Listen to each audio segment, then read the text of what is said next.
اوعى تراجع بعد الامتحان، اوعى تراجع بعد الامتحان.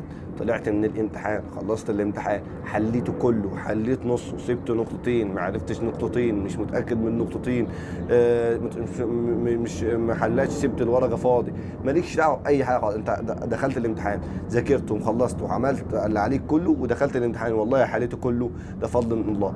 سبت نقطه ما عرفتهاش، نقطه مش متاكد منها، ما تفكرش فيها، ما ترجعهاش.